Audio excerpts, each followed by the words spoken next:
Morning students, Dr. Rakesh Singh again from KSIS Academy Patna. आज हम लोग टेस्ट 6 का डिस्कशन करेंगे और टेस्ट 6 जो बना है उसका महत्व पहले हम लोग जान लें। देखिए, जो टेस्ट 6 का जो शीर्षक है कोविड-19 और भारतीय अर्थव्यवस्था, कोविड-19 एंड इंडियन इकोनॉमी। हम लोग दो कोविड-19 का वेव देख चुके हैं, पहला लहर, दूसरा लहर और तीसरी लहर की भी आशंका जताई जा रही है। उसी तरह हम लोग कोविड-19 पे क्वेश्चन को 3 पार्ट में, 3 अलग अलग टेस्ट में हम लोग डिवाइड कर चुके हैं। जो टेस्ट 6 है, याद रखिएगा, टेस्ट 6 जो है, जब भारत में कोविड-19 का पहला लहर आया था, द फर्स्ट वेव ऑफ कोविड-19 has been covered in test 6। हम लोग इस अनुभव से गुजर चुके हैं कि यहाँ पे लॉकडाउन लगा था, कर्फ्यू लगता था, सारी दुकानें, सड़क पे कर्फ्यू, इस तरह का एक्सपीरियंस हमारे पास है। और सारे पूरे देश में होम मिनिस्ट्री, गृह मंत्रालय से सब कुछ निर्धारित होता था, यानी राज्य सरकार का भी जो भी नोटिस होता था, जो भी राज्य सरकार कदम उठाती थी, वो भारत सरकार के निर्देश पे उठाती थी। बहुत बड़ा सवाल ये उठता है कि कहीं ना कहीं कोई मार्गदर्शन तो जरूर होगा। जैसे आपके संविधान में, आपके कॉन्स्टिट्यूशन ऑफ इंडिया में प्रियम्बल है, एक मार्ग, एक दिशा दिखाती है सरकार को। Directive principles of state policy है, राज्य के नीति निर्देशक तत्व है, जो दिशा दिखाती है सरकार को किस तरह से काम करना चाहिए। लेकिन कोविड-19 महामारी में, पेंडेमिक में हमारे पास कोई दिशा तो था नहीं। तो सवाल उठता है कि लॉकडाउन जो लगा उसके पीछे तर्क क्या था, किस हद तक हम लोग सक्सेसफुल हुए, किस हद तक हम लोग सफल हुए, सेकेंड वेव में क्या परेशानी आई, उसको हालांकि हम लोग अलग टेस्ट में देखेंगे। और दो कोविड के लहर से उत्पन्न जो तीसरी लहर की डर जो दिखाया जा रहा है, कुछ लोगों का कहना है कि थर्ड वेव हैज कम, तो उससे कैसे उभरेंगे। और खास करके भारत में या पूरे विश्व में स्वास्थ्य पे और अर्थव्यवस्था पे भी इसका गलत प्रभाव, दुष्प्रभाव पड़ा। It had its own bad effect, adverse effect on Indian economy as well as the world economy। तो हम लोग का आज पृष्ठभूमि भारतीय अर्थव्यवस्था और कोविड-19 का पहला लहर है और इसी पे आज हम लोग डिस्कशन चालू करेंगे। नॉलेज पॉइंट ऑफ व्यू से इम्पॉर्टेंट है ही, लेकिन आपके एग्जामिनेशन पॉइंट ऑफ व्यू से भी इम्पॉर्टेंट है, क्योंकि हम लोग कुछ साइंस की बात करेंगे, टेक्नोलॉजी की बात करेंगे, कुछ मॉडल की बात करेंगे, कुछ अनुभव की बात करेंगे इस क्वेश्चन आंसर के माध्यम से। तो चलिए पहला हम लोग देखते हैं। पहला question, who is considered the father of hand hygiene and infection control in hospitals. कहने का मतलब है कि देखिए, आज से 170 वर्ष पहले या 200 साल पहले ये हाथ धोने का कॉन्सेप्ट था नहीं। आज जो हम लोग हाथ धोते हैं, या डॉक्टर, चाहे कोविड हो चाहे नहीं हो, कोविड लहर से पहले भी डॉक्टर जो है पूरे अपने हाथ को सैनिटाइज करते थे, तब जाके ये वो ऑपरेशन थिएटर में या पेशेंट को देखते थे। लेकिन 200 साल पहले इस तरह का कॉन्सेप्ट नहीं था। और इसी पर आधारित ये क्वेश्चन है, who is considered the father of hand hygiene and infection control in hospitals. आपका एक ऑप्शन है लुईस पैस्चर। लुईस पैस्चर है जो जर्म थ्योरी दिए थे 1885 में। और बी ऑप्शन है इग्नाज सेमेल्विस। बी ऑप्शन है इग्नाज सेमेल्विस। तो father of hand hygiene and infection control in hospitals बोला जाता है इग्नाज सेमेल्विस को। तो क्वेश्चन नंबर 1 का सही ऑप्शन है बी। चलिए हिंदी में बात करते हैं। अस्पतालों में हाथ की स्वच्छता और संक्रमण नियंत्रण का जनक किसे माना जाता है? लुई पाश्चर, जो कि पहले हम लोग बात कर चुके इंग्लिश में कि रोगाणु सिद्धांत के जनक को लुई पाश्चर बोला जाता है, सॉरी माफ़ कीजिएगा। तो लुई पाश्चर रोगाणु सिद्धांत देने वाले हैं, 1885 में दिए थे। लेकिन हाथ की स्वच्छता और संक्रमण नियंत्रण का जनक, पितामह, हम लोग कहते हैं इग्नाज सेमेल्विस को। तो क्वेश्चन नंबर 1 का सही ऑप्शन है बी। अब देखिए कि इसके पीछे क्या वाकया है, इंसिडेंट क्या है। हंगरी के एक डॉक्टर थे जिनका नाम था इग्नाज सेमेल्विस, और वो वियना में, ऑस्ट्रिया में वियना है, वियना हॉस्पिटल में बात है 1846 की, 1846 की। तो वो ऑब्स्टेट्रिक्स डिपार्टमेंट में कार्यरत थे, और उस डिपार्टमेंट में जो बच्चों का जन्म होता है, द चाइल्ड बर्थ, तो ये जो प्रोसेस होता है उसमें डॉक्टर खुद करते थे। और साथ में एक और डिपार्टमेंट था जिसमें मिडवाइफ्स, जिनको हिंदी में हम लोग दाई माँ कहते हैं, दाई माँ या मिडवाइफ्स के द्वारा जो है बच्चों को जन्म दिया जाता था। ये इग्नाज सेमेल्विस, ये देखें कि उनके डिपार्टमेंट में जहाँ सिर्फ डॉक्टर कार्यरत थे, वहाँ पे डॉक्टर का मृत्यु दर बहुत ज़्यादा था, बहुत ही ज़्यादा, डेथ रेट बहुत ज़्यादा था। और जहाँ पे दाई माँ या मिडवाइफ्स बच्चे को जन्म देती थी, वहाँ पे कम था, वहाँ भी मृत्यु होती थी। बच्चे के जन्म के समय जो डॉक्टर या मिडवाइफ्स जो भी थे इस प्रोसेस में लगते थे, उसमें भी डेथ होती थी। लेकिन जो डिपार्टमेंट में सिर्फ डॉक्टर थे, उसमें 7 गुना ज़्यादा जो है डॉक्टरों का मौत होने लगा। अब हुआ क्या कि इग्नाज सेमेल्विस ये सोचे कि दोनों डिपार्टमेंट में अंतर क्या है। तो देखा गया कि जिसमें मिडवाइफ्स थी, जिस डिपार्टमेंट में मिडवाइफ्स थी, जिस डिपार्टमेंट में आपके दाई माँ बच्चे को जन्म दे रही थी, वो लोग क्या करते थे, आते थे और अपने हाथ वाथ को धोते थे और फिर जो है बच्चे के जन्म के प्रक्रिया में लग जाते थे। लेकिन जहाँ पे डॉक्टर थे, तो मतलब वहाँ पे पेशेंट का ऑपरेशन करना पड़ता था। यहाँ पे डॉक्टर आते थे इस डिपार्टमेंट में, सीधे ऑपरेशन थिएटर में प्रवेश करते थे, घुस जाते थे और सीधे ऑपरेशन स्टार्ट कर देते थे। तो इग्नाज सेमेल्विस देखे कि हाथ धोने का अंतर ये दो डिपार्टमेंट में है। और इग्नाज सेमेल्विस फिर क्या किए, अपने डिपार्टमेंट में कहें कि जो लोग भी आए वो पहले अपने हाथ वाथ को धोए अच्छी तरह से, ऑपरेशन से पहले और ऑपरेशन के बाद भी हाथ को धोएं। जब ये प्रोसेस अपनाया गया तो देखा गया कि इग्नाज सेमेल्विस के डिपार्टमेंट में जो डॉक्टरों का मृत्यु दर था वो 6 गुना कम हो गया।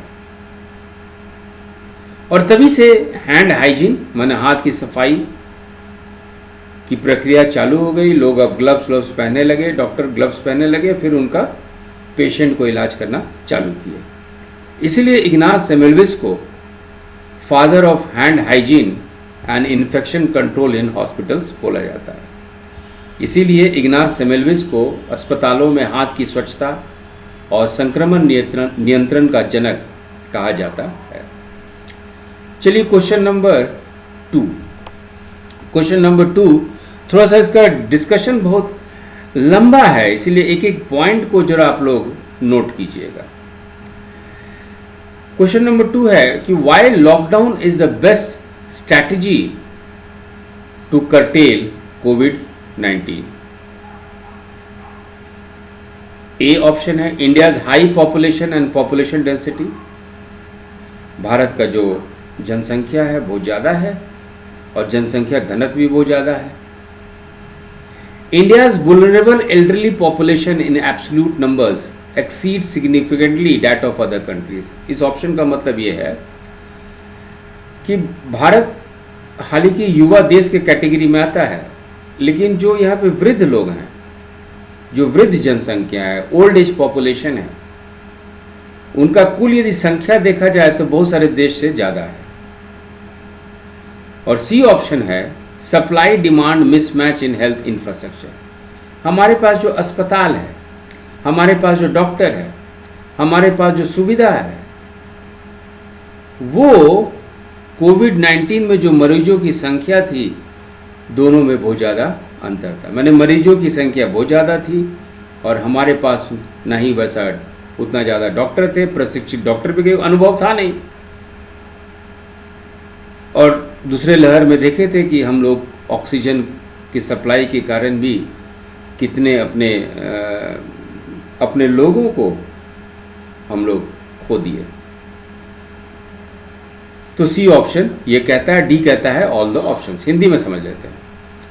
कोविड-19 को कम करने के लिए लॉकडाउन सबसे अच्छी रणनीति क्यों है? भारत की उच्च जनसंख्या और जनसंख्या घनत्व, ए। बी, भारत की कमजोर बुजुर्ग आबादी, पूर्ण संख्या में यदि टोटल देखा जाए अन्य देशों की तुलना में काफ़ी अधिक है, बी ऑप्शन। सी, हमारे यहाँ जो स्वास्थ्य के बुनियादी ढांचे में आपूर्ति मांग का असंतुलन है, में जितनी डॉक्टर की आपूर्ति है और जितनी डॉक्टर की ज़रूरत है, खास करके आपातकाल महामारी के समय, तो उसमें बहुत ज़्यादा असंतुलन है। और डी है सभी विकल्प। देखिए, इसका आंसर देखने से पहले जब कोविड-19 महामारी भारत में फैला तो जितने भी आपके ब्यूरोक्रेट थे, नीति बनाने वाले थे, डॉक्टर्स थे, वो उनके पास एक ही मार्गदर्शन था। इसको याद रखिएगा, क्वेश्चन में आ सकता है। महाभारत के शांति पर्व में एक स्टेटमेंट है, एक सेंटेंस है, जिसको हिंदी में हम लोग पढ़ते हैं, संकट में पड़े जीवन को बचाना ही मूल धर्म है। कि अभी जीवन संकट में, हमारी स्वास्थ्य, हमारी जिंदगी संकट में है, तो अभी अर्थव्यवस्था छोड़ दो और जीवन को बचाओ। तो संकट में पड़े जीवन को बचाना ही मूल धर्म है।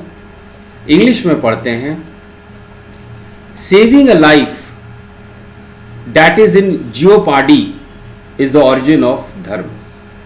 Saving a life, life that is in jeopardy, जो खतरे में है,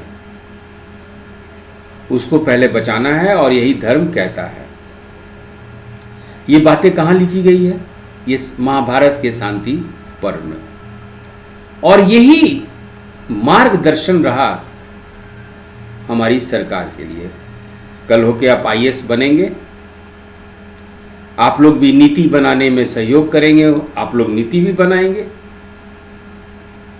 कुछ डॉक्टर्स वो भी आईएएस बनेंगे, या डॉक्टर हमारे इंपॉर्टेंट पिलर हैं उन सबके लिए, चूंकि महामारी पहले देखे नहीं थे, तो यही कहिए मार्गदर्शन था, यही नीति निर्देशक तत्व था, यही आपका डायरेक्टिव प्रिंसिपल्स था सरकार को आगे बढ़ने के लिए। तो भारत सरकार तुरंत निश्चित की कि ये जो हल्का फुल्का अर्थव्यवस्था में उछाल गिरावट आ रही है, इसको हम लोग वापस ठीक कर देंगे, ये वापस आ जाएगा। लेकिन एक बार मानव का जिंदगी खत्म हो गया तो उस जिंदगी को कैसे वापस लाएंगे? Once human life is lost, how to regain it, how to recover it, economy can be recovered. तो शांति पर्व के इस श्लोक के साथ अध्याय 13 में महाभारत का दिया हुआ है। आपको मौका मिलेगा तो महाभारत के चैप्टर 13 पढ़िएगा, ये चीज़ दिया हुआ है और ये जानना भी चाहिए, हो सकता है परीक्षा में आ जाए। तो मार्गदर्शन हो गया। अब अनुभव की बात करते हैं। तो आप लोग सुनते होंगे कि हर एक 100 साल पे इस तरह का महामारी आता है। तो उसी तरह स्पेनिश फ्लू भी विश्व में और भारत में एक महामारी का रूप लिया था। गांधी जी को भी कहा जाता है कि स्पेनिश फ्लू हो गया था। वो महामारी की जकड़ में गांधी जी भी आ गए थे, ऐसा कहा जाता है। तो एक रिसर्च है जिसको हम लोग कहते हैं इंग्लिश में epidemiological and economic research, Hindi में कहते हैं महामारी विज्ञान और आर्थिक अनुसंधान, जो कि स्पेनिश फ्लू पे था। ये रिसर्च स्पेनिश फ्लू पे था। इस रिसर्च को आगे लाया गया और इस रिसर्च के अनुसार यही था कि जल्द से जल्द बहुत ही सख्त लॉकडाउन को लगा दीजिए। तो दूसरा मार्गदर्शन आपका महामारी विज्ञान और आर्थिक अनुसंधान का ये रिसर्च था, एपिडेमियोलॉजिकल एंड इकोनॉमिक रिसर्च का ये फाइंडिंग्स था, जिसके आधार पर तुरंत इंटेंस लॉकडाउन लग गया। तीसरा, 2001 में एक नोबेल प्राइज मिला था एक रिसर्च के लिए, जिसको हम लोग हैंसेन एंड सार्जेंट के नाम से जानते हैं, जिसको हम लोग हैंसेन और सार्जेंट के नाम से जानते हैं। ये हैंसेन और सार्जेंट अपने रिसर्च में ये मॉडल, इनका जो मॉडल है उसमें ये कहा गया था कि जहाँ पे अनसर्टेनिटी बहुत ज़्यादा हो, जहाँ पे आपका अनिश्चितता बहुत ज़्यादा हो, तो ऐसा नीति बनाइए कि कम से कम नुकसान हो। तो इकोनॉमिक नुकसान, आर्थिक नुकसान कोई नुकसान नहीं था, और नुकसान जिसको रोकना था वो मानव जिंदगी को बचाना था। तो हैंसेन और सार्जेंट का रिसर्च भी नीति निर्देशक लोगों को, आईएएस अधिकारियों को, भारत सरकार को ये समझ में आ गया। तो 3 मार्गदर्शन के तहत इंटेंस लॉकडाउन का डिसीजन लिया गया। अब सवाल ये उठता है कि भारत में बहुत ज्यादा इंटेंस लॉकडाउन की और भी ज्यादा जरूरत क्यों थी? ये तो महामारी जनरल लेवल पे हम लोग बात कर लिए, भारत में ऐसी क्या जरूरत थी बहुत ज्यादा? तो सबसे पहला हम लोग देखते हैं कि आपका जो पेंडेमिक जो है, जो आपका महामारी है, वो नेटवर्क से चलता है। मतलब एक संक्रमित व्यक्ति हो सकता है 2 और को संक्रमित कर दे, वो 2 6 को कर दे। तो संक्रमण जो है नेटवर्क के आधार पे चलता है, और जब ज्यादा जनसंख्या इस नेटवर्क में आ जाएंगे तो बहुत ज्यादा लोग कोरोना से इन्फेक्शन हो जाएगा। तो भारत के लिए ये प्रॉब्लम था। अब देखिए, इनको कोरोना हो गया है, लेकिन इस नेटवर्क में, इनके नेटवर्क में जो जो लोग हैं सबको कोरोना हो जाएगा। और चूंकि जनसंख्या ज्यादा है तो नेटवर्क में ज्यादा लोग आ जाएंगे और ज्यादा लोग को कोरोना होने का डर है। इस तरह से नेटवर्क जो है फैलेगा। अब सवाल ये उठता है कि आपका जनसंख्या का एक पिरामिड बनाइए। ये जनसंख्या का पिरामिड बनाइए। भारत के किसी भी लोकेलिटी में चले जाइए, और समुदाय लेवल पे हम लोग कम्युनिटी लेवल पे देखिए, सबसे नीचे पिरामिड के सबसे नीचे देखिए, तो यहाँ पे जनसंख्या ज़्यादा है। जनसंख्या ज़्यादा है तो नेटवर्क भी ज़्यादा होगा। और सबसे महत्वपूर्ण चीज़ ये है कि इस जगह में जनसंख्या घनत्व बहुत ज़्यादा है, पॉपुलेशन डेंसिटी बहुत ज़्यादा है। यदि आप फ्रांस में एक लोग यदि 3 लोग को संक्रमित करते हैं, लेकिन भारत में चूंकि डेंसिटी बहुत ज़्यादा है, लोग सटे सटे रहते हैं, बहुत ज़्यादा खुला स्पेस नहीं है, संसाधन पे बहुत ज़्यादा, भूमि संसाधन पे बहुत ज़्यादा आबादी है ना। अब प्रति वर्ग किलोमीटर लोगों की संख्या बहुत ज़्यादा है। एक तरफ बिहार देखिए, दूसरी तरफ यूपी देखिए, तो जो दर है कोरोना इन्फेक्शन का वो बहुत ज़्यादा बढ़ जाएगा। तीसरा, हालांकि हम लोग युवा देश हैं, लेकिन दूसरे देश की तुलना में जो यहाँ वृद्ध व्यक्तियों की संख्या है, जो ओल्ड एज पॉपुलेशन का जो नंबर है, वो दूसरे देश से बहुत ज़्यादा है। देखा जाए कि हमारे पूरे आबादी में से 7.4% ऐसे लोग हैं जिनका उम्र 60 साल से ऊपर है। और याद रखिए, कोरोना के पहले लहर में ये वृद्ध व्यक्ति को ज़्यादा अटैक करती थी। वृद्ध व्यक्ति का इम्यून सिस्टम उतना स्ट्रांग नहीं रह पाता है। और सबसे महत्वपूर्ण, यदि सबको कोरोना होने लगा तो हमारे पास हॉस्पिटल कहाँ है, हमारे पास डॉक्टर कहाँ है, हमारे पास ऑक्सीजन सप्लाई कहाँ है, हमारे पास मेडिसिन भी कहाँ है। और जो मेडिसिन है वो ब्लैक मार्केटिंग हो रहा है, ये भी हम लोग अनुभव किए। तो इसीलिए भारत सरकार ये तय की कि पहला काम करो कि लॉकडाउन लगाओ। इसीलिए question number 2, why lockdown is the best strategy to curtail कोविड-19? India's high population and population density. India's vulnerable elderly population in absolute number exceeds significantly that of other countries. Supply-demand mismatch in health infrastructure, all the options. तो question number 2 का सही option है D. कोविड-19 को कम करने के लिए lockdown सबसे अच्छी रणनीति क्यों है? भारत की उच्च जनसंख्या और जनसंख्या घनत्व, भारत की कमजोर बुजुर्ग आबादी पूर्ण संख्या में अन्य देशों की तुलना में काफ़ी अधिक है, स्वास्थ्य के बुनियादी ढांचे में आपूर्ति मांग असंतुलन, सभी विकल्प। अब चलते हैं हम लोग क्वेश्चन नंबर 3 पे। हम लोग लॉकडाउन देख लिए पहला लहर का।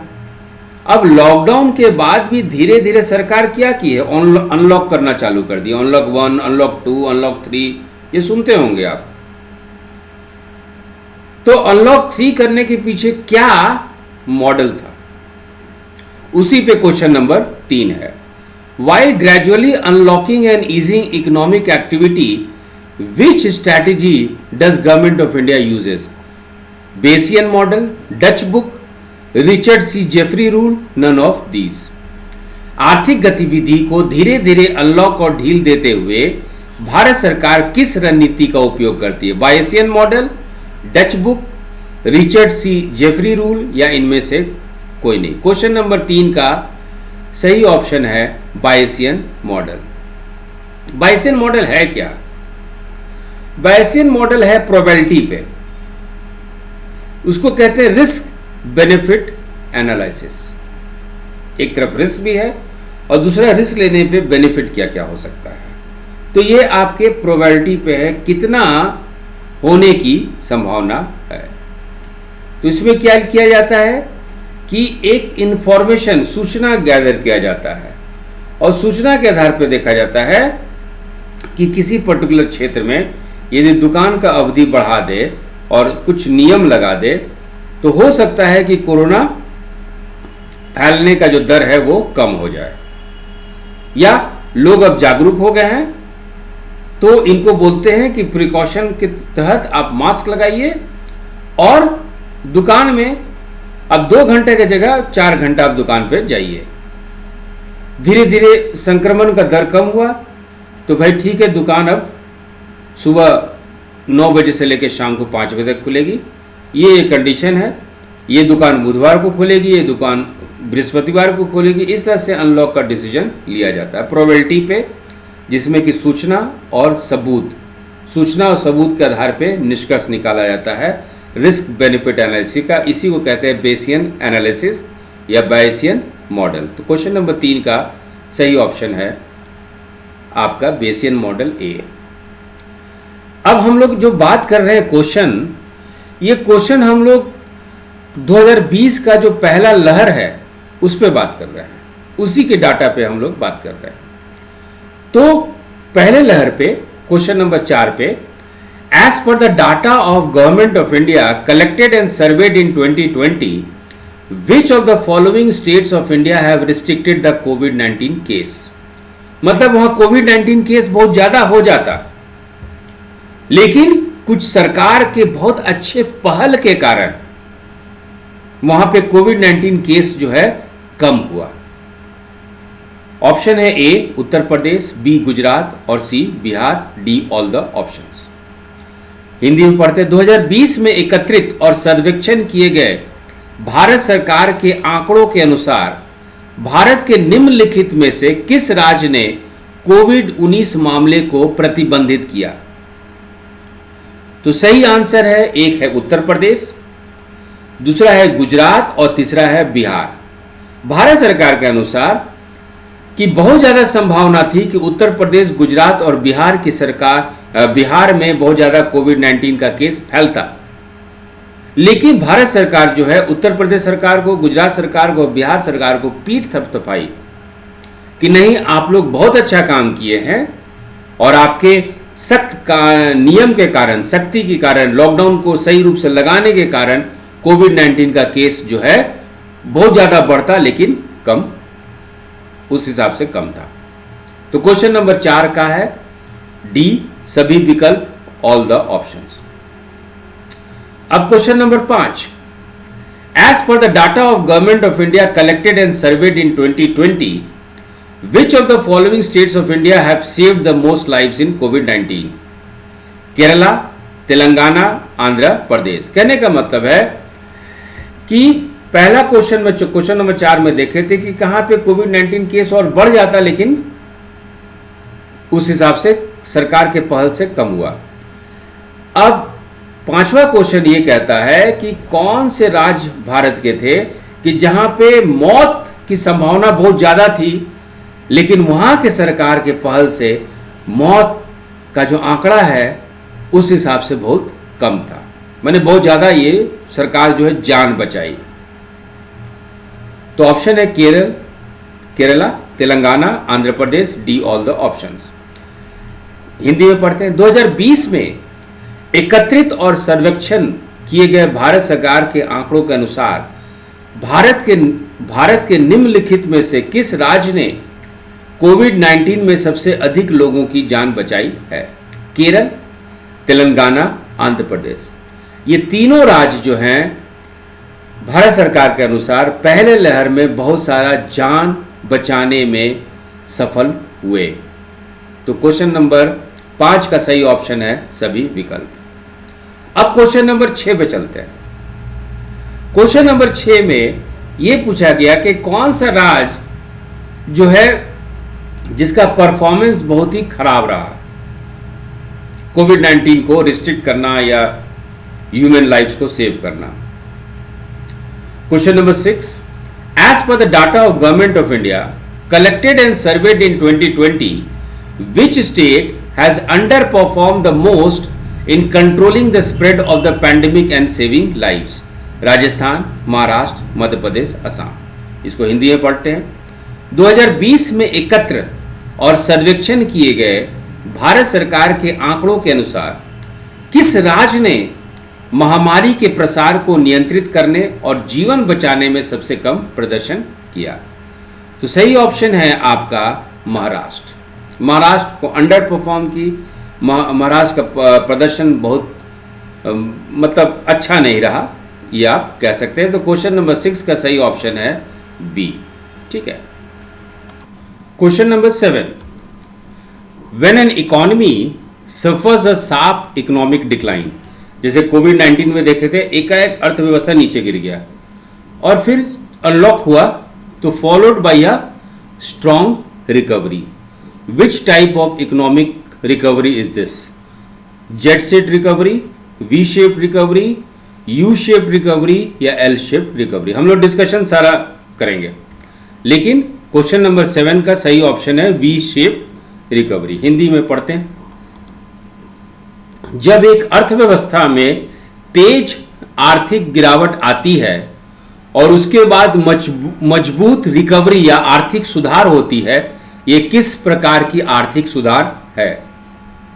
जेड शेप की रिकवरी या वी शेप की रिकवरी? रिकवरी मतलब आर्थिक सुधार। यू शेप की आर्थिक सुधार या एल शेप की रिकवरी? तो सही आंसर है क्वेश्चन नंबर 7 का बी, वी शेप की रिकवरी। अब चलते हैं हम लोग डिस्कशन। अब देखिए कि अब इस स्लाइड को देखिए, है ना। अब आपका कोरोना से पहले ये स्थिति था, ठीक है, और कोरोना जैसे ही आया तुरंत ये अर्थव्यवस्था नीचे गिर गई और फिर अनलॉक चालू हुआ, तुरंत ये ऊपर हुई, ठीक है, और फिर कोरोना का दूसरा लहर आया, फिर ये गिर गई।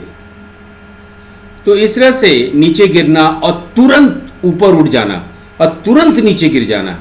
आप देख रहे हैं ये जेड शेप है, तो ये जेड शेप बना रही है। लेकिन ये हम लोग क्वेश्चन जो है ध्यान रखिएगा, हम लोग कोरोना पहले लहर पे कर रहे हैं, तो पहले लहर के बाद भारत में जो रिकवरी हुआ था वो किस तरीके का रिकवरी था वो है, ठीक है। अब चलते देखिए यू शेप, ये देख रहे हैं यू की तरह है, अंग्रेजी का यू अल्फाबेट की तरह है।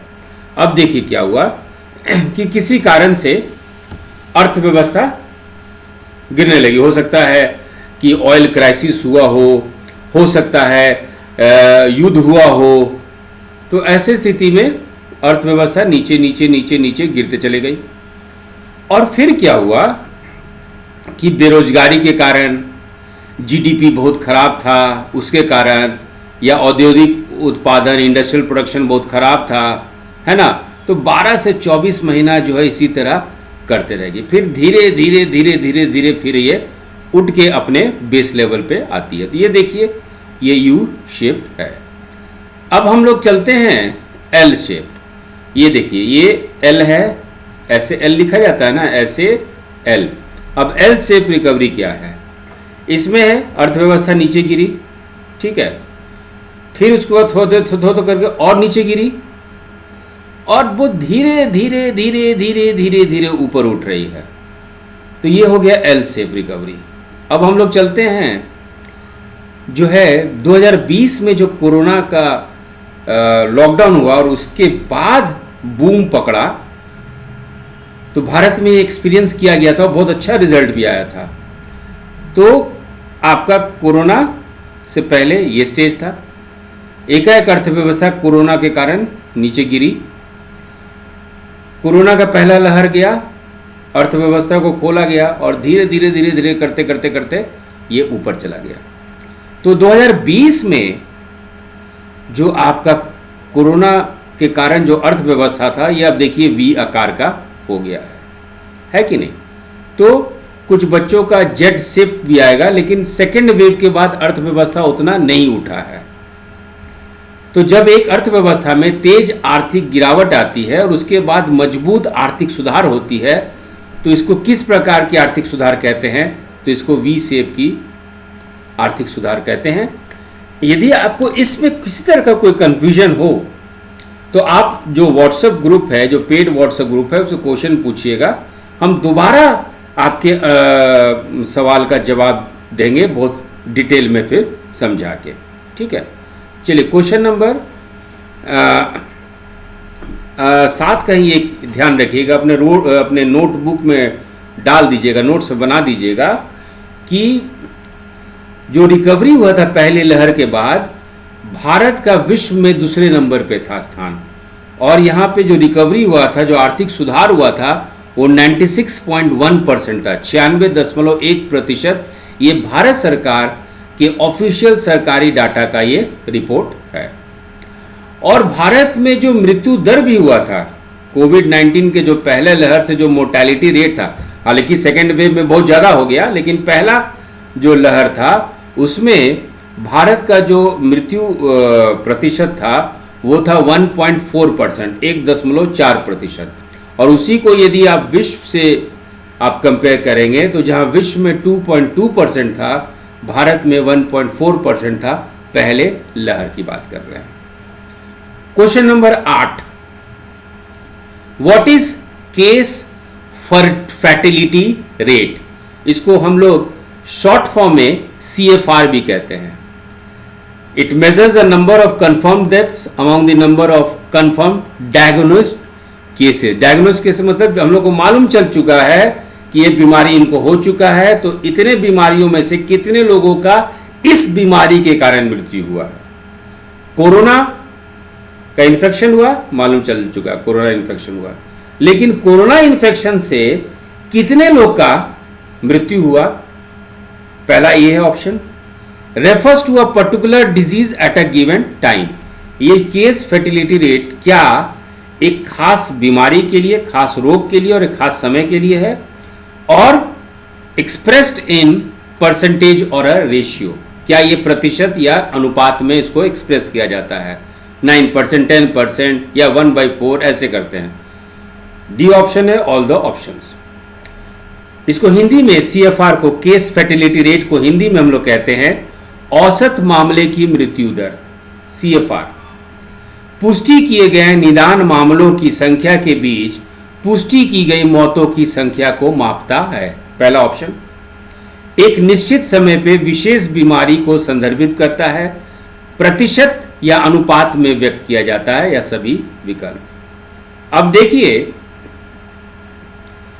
कि केस फर्टिलिटी रेट क्या होता है। इसको स्लाइड में, इसको इस स्लाइड से समझिए। पहला वाला स्लाइड हम लोग ले आते हैं। एक नेटवर्क का था कि समुदाय जो है आपका, ये है समुदाय का पिरामिड, है ना। इस पिरामिड में देखिएगा कि मान लीजिए हरा वाला जो है, हरा जो पोर्शन देख रहे हैं, ये पूरे समुदाय को कोविड-19 इन्फेक्शन हो गया, ठीक। अब जो है इस कोविड इन्फेक्शन जो हम लोग कंफर्म हो गया कि सबको कोविड से ये संक्रमित हैं, इसमें से कुछ लोग, ये लाल वाला देखिए, कुछ लोग जो हैं की मृत्यु हो गई। तो केस फर्टिलिटी रेट CFR निकाला जाता है कोरोना यानी एक खास रोग, बीमारी, डिजीज, खास समय 2020 मार्च से लेकर अक्टूबर, खास समय, खास बीमारी, खास समय, और संक्रमित लोगों में से कितने लोगों की मृत्यु हो गई। What is case fertility rate? Question number 8, measures the number of confirm deaths among the number of confirm diagnosed cases. ये ऑप्शन सही है। Refers to a particular disease at a given time, ये ऑप्शन भी सही है। Expressed in percentage और ratio, ये भी सही है। ऑल द ऑप्शन सही ऑप्शन है। क्वेश्चन नंबर 8 का सही ऑप्शन है D, all the options. Hindi में देख ले जरा। औसत मामले की मृत्यु दर CFR क्या है? पुष्टि किए गए निदान मामलों की संख्या के बीच पुष्टि की गई मौतों की संख्या को मापता है, ये सही है। एक निश्चित समय पे मार्च 2020 से लेकर नवंबर 2020 तक विशेष बीमारी कोरोना को संदर्भित करता है, प्रतिशत या अनुपात में व्यक्त किया जाता है, सभी विकल्प। क्वेश्चन नंबर 8 का सही ऑप्शन है सही विकल्प। क्वेश्चन नंबर 9, अब CFR पे भी हम लोग जरा डिस्कस करते हैं। अब सवाल उठता है कि WHO कैसे बोल दी, कुछ तो आधार होगा ना कि भाई कोरोना से लोग अब मरेंगे, corona is a fatal disease, ये मृत्युदायक महामारी है, कैसे बोला गया? तो उसका आधार था CFR, case fertility rate. So what was the world average case fertility rate for pandemic in the initial stages of the pandemic in 2020? 2020 में महामारी के प्रारंभिक चरणों में महामारी के लिए विश्व औसत मामले की मृत्यु दर क्या थी? वो था 5 से 6%. मीन हर एक 100 में से 5 से 6 लोग की मृत्यु हो रही थी. यही CFR था और इसी CFR के कारण कोरोना को फेटल डिजीज माना गया, वो बीमारी जिससे कि मृत्यु होती है. तो क्वेश्चन नंबर 9 का सही ऑप्शन है बी, 5 से 6%, 5 to 6. Question number 7, question number माफ कीजिएगा, क्वेश्चन नंबर 10 कि महामारी के कारण वैश्विक जो है मंदी हो चुका, महामंदी हो चुका, ग्लोबल रिसेशन हो चुका. अब हम लोग देखना चाहेंगे कि क्या ऐसा वैश्विक महामंदी पहले भी हुआ था? महामारी नहीं, महामंदी, रिसेशन. तो विच of the following factors has induced global recession? अभी तक जो आर्थिक इतिहास में हम लोग चल रहे हैं, किसके किसके कारण हुआ? द ग्रेट डिप्रेशन, जो कि अमेरिका से चालू हुआ था. Sharp movements in oil prices and war, युद्ध के कारण सीधे तेल का दाम बढ़ गया. या हेल्थ क्राइसिस, यानी अभी जो कोरोना क्या हेल्थ क्राइसिस है.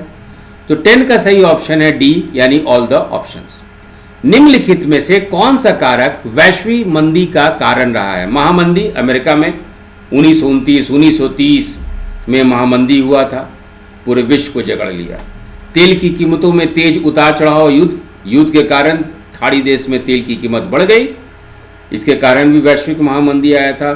और आज जो है 2020-2021 में वैश्विक महामंदी, ग्लोबल रिसेशन, स्वास्थ्य संकट के कारण आया है. तो सही ऑप्शन है सभी विकल्प. ठीक है, अब चलते हैं question number 11.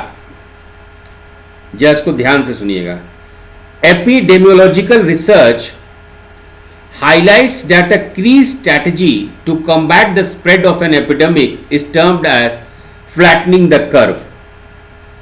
Which of the following is correct? महामारी विज्ञान अनुसंधान ने जोर दिया है कि महामारी के प्रसार को नियंत्रित करने के लिए एक महत्वपूर्ण रणनीति है जिसे कर्व को समतल करना कहा जाता है, और इसी के आधार पे आपका ऑप्शन है. अब कर्व समझिए, ये देखिए, ये कोरोना का कर्व है, ये सीधे ऊपर गया और फिर ये नीचे गिर गया.